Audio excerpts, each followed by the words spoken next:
That took like 5 takes and I just can't get it right. Anyways, what's going on, guys? Welcome back to the noob-tube. Anyways, the antennas that I've got on here, one of them got damaged in the very first crash that I had, and my antenna's routed here. And I said previously that you can pretty much just use your imagination to route them wherever you want, which is true to an extent. You want to make sure they're not going to get hit by the props, which is kind of common sense, but then you also want to make sure they're not going to get damaged by other means, like if you impact and your battery ends up sliding, which is exactly what happened to me in my first flight, because I thought I was super smart. I was just like super newbie instead, and I stuck them through some holes that I literally like spent like hours trying to figure out how to like use a drill bit and then like a little round file and like put them through the holes, and I thought I was hot shit, man. And first little freaking bump that I got, the battery slid down and chopped one of the antennas clean off. So I think that's pretty much it, and I'm gonna snap to it.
Okay, so I sped that up because I'm trying to make these videos shorter, but pretty much just unscrewed the 2, 4, 6 screws I've got here, and then I had something, I had the antenna wire actually zip tied to my post right here to keep it from coming out of the body and getting hit by that prop there.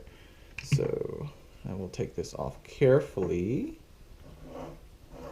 right after I unplug my VTX. I'm gonna hold everything together there. Okay. The way this thing came, the battery cable is actually grommeted into the top frame here. It will slide out, but for my purposes, I just kind of leave it in there. I'm gonna unplug my receiver. If this is the first time you've done that, just know that if your receiver is, I'd say, call it upside down, to where the letters and stuff are facing down. It's better for that strap to kind of go around it. Then if you look on here, it's going to say PPM CAH1, right? And then if you look at your plug, okay, you've got a plain plastic side, and you've got some where the little pins are showing right here on this side here. You're going to want to just make sure that when you plug it back in, it's on the PPM side, those 3 last pins right here, and that it's going to be facing these metal pin parts are going to be facing, okay, if you can see that, they're going to be facing the rest of the pins downwards. All right, now I've got the reason I put it this way, and matter of fact, right out of the box, I will explain this. So it was actually holding your receiver right here, because it was actually, it's going to be looped around your receiver here, like so, okay? All right, so this receiver was further forwards, okay? And what was happening was this plug right here that was plugged in with your receiver further forwards was actually pinching some of these wires on your video camera, okay? So you could pinch these wires off, all right? And we don't want to have to try and fix that. It's easy fix, but we don't want to have to try and do that right now. But I'll go through the back holes here, all right? And what I'll do is, what that means when it hugs my receiver, it's going to hug it further back. So when I pull this to the rear, you're going to have some loose antenna wire, and I don't have any on this, and I'll explain why. But you can put your antennas facing upwards, all right? So I actually modified these two zip tie holes to fit my antennas through, and I had one here and one here. It was real cool, little wide looking like some bug antennas. But what ended up happening, and when I took, must have been a crash in the rear, the battery, I didn't have Velcro or anything, and it slipped, and it just kind of guillotined that antenna clean off on the first crash. So really use a little bit of forethought and try and imagine the worst case scenario on some of these things. You can do pretty much whatever you want. You can take your receiver here and you can actually flip it around, all right, and run this plug will reach, and it'll plug into the rear this way, and you can have these antennas coming out the front if you like. You can zip tie through these holes here. Something sturdier than this, but what you'll see is you'll run zip tie. All right, but pretty much what you'll do is you'll see them, and you could actually probably do it like this, but you're going to have a little bit too much tension pulling on that wire. You could turn that around and then route these in there. But you'll see this come up, and then on the outside of that zip tie there, and then what you'll do is you'll see them take some heat shrink. All right,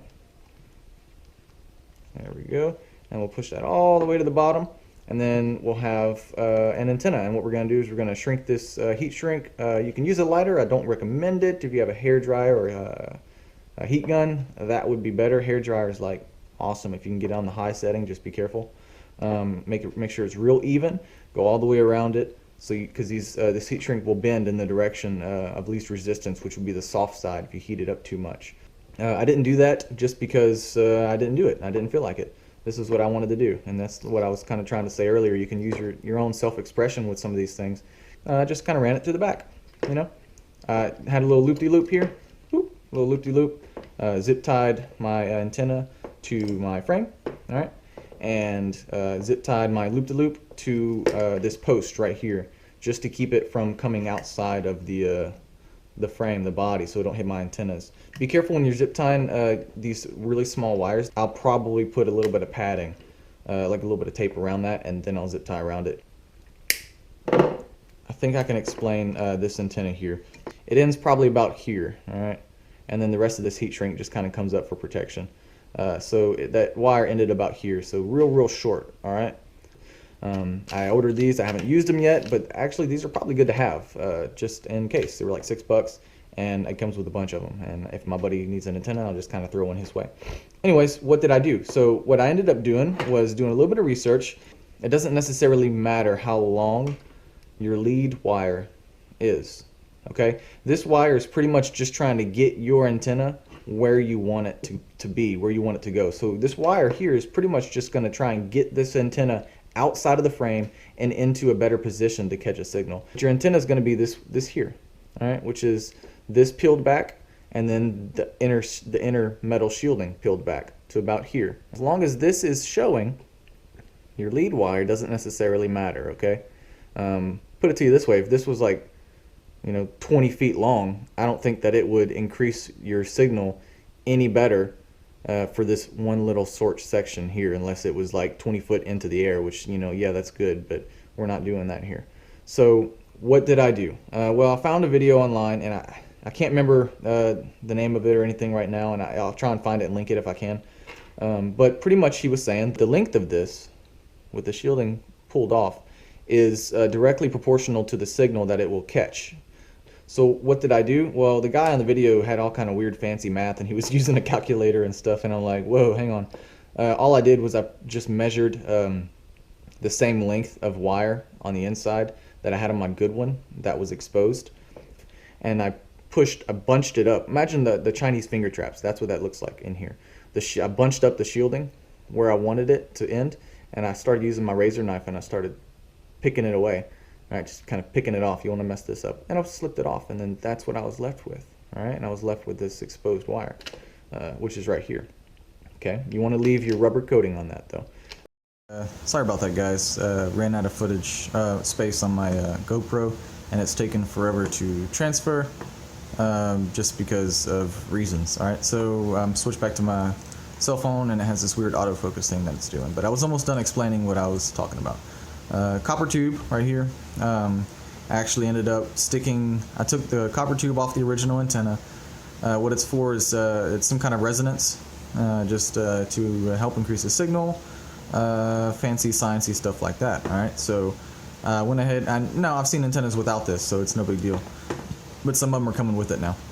Went ahead and took the little tube, it's hollow, off my old antenna, the section that got chopped off.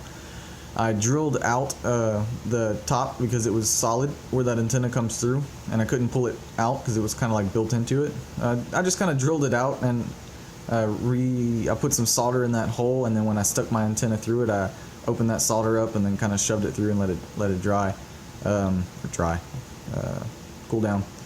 And you know, no, I'm not sure if that's like 100% like back to where it was. As far as this resonance shield goes, resonance belt thing goes. But as far as the antenna, the length of my antenna, the exposed part that's in there, it's good to go. So no worries on that. It's actually flying just fine. Matter of fact, it was flying just fine with one antenna because I was told that this one is most likely for the telemetry, which this Hooshion Wizard X220 comes with no type of telemetry, whatever. And like I said before, telemetry it does all kind of stuff. You can plug stuff into here. Pretty much it's going to transfer signals to your transmitter, letting you know like battery voltage and stuff like that. So if you want to get some little add-ons, you can do that. I will probably be doing that.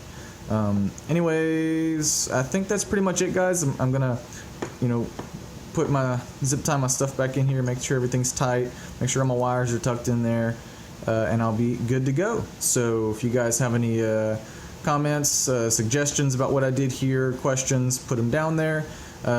Suggestions for new videos. I mean, I did this one on a suggestion anyways. Just let me know. I'm just a noob anyway, so see you guys later. Bye.